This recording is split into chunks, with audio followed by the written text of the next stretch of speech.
Okay guys, so I'm going to be treating my main fish tank with EM erythromycin from API. Pretty much it helps against fin tail rot, gill disease, mouth fungus, open sores. My problem is I got a little bit of fungus in my fish tank. I got a little bit, like a mild case of Finrot, I would say. So I'm going to be using these little packets.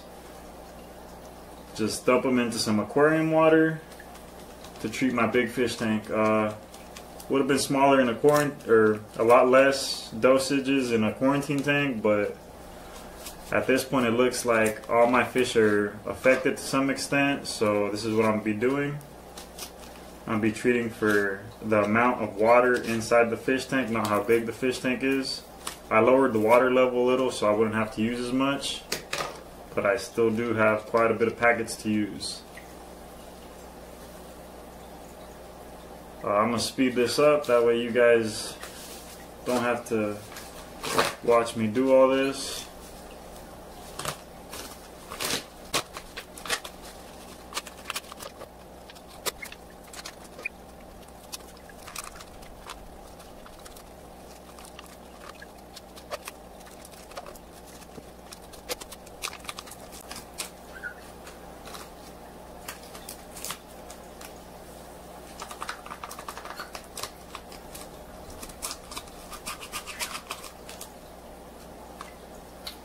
Okay guys, I have it all in here. I'm just going to mix it up and then pour it evenly throughout the tank. Just going to mix it, make sure there's no clumps in here. Make sure it's dissolved in the water, that way when I put it in the tank it can easily go everywhere. I'm going to leave this in the tank for 2 days and then I'm going to retreat.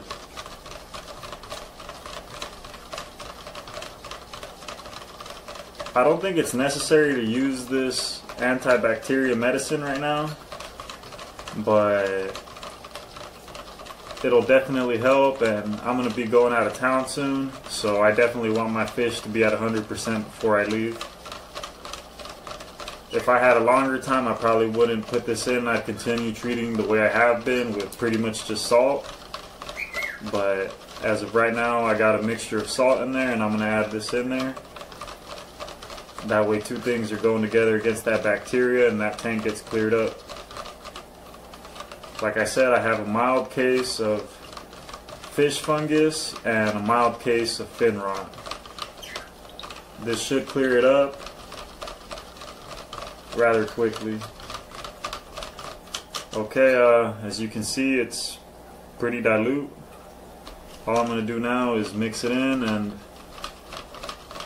just let it set, let it marinate in the fish tank, and let it do its job.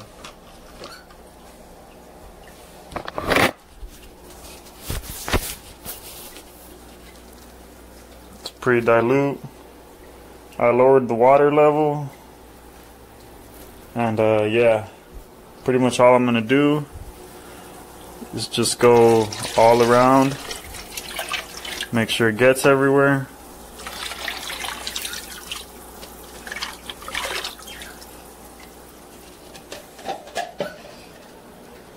And then just let it sit.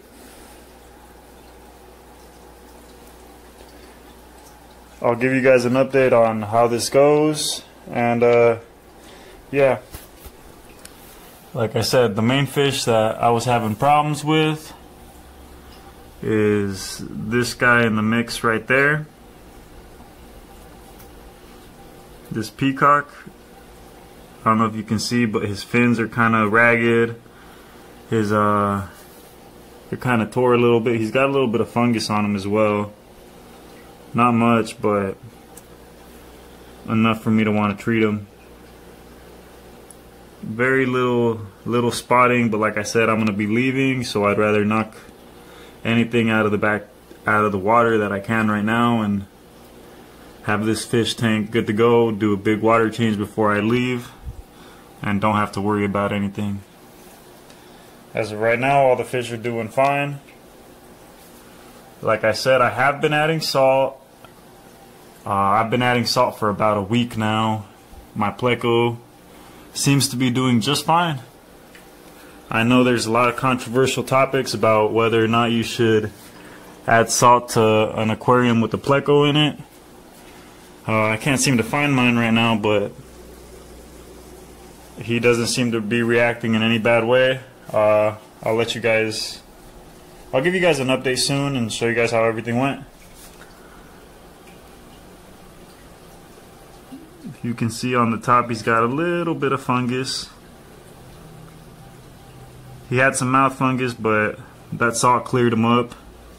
Like I said, just the salt treatment would probably take care of everything, but since I'm going to be leaving, I'd rather make sure he's healthy before I leave than to leave, come back in a couple days, and find out that he's a lot worse, or even worse, he's dead. So yeah, thank you for watching, and I'll give you guys an update as soon as I can. Like, subscribe, all that good stuff.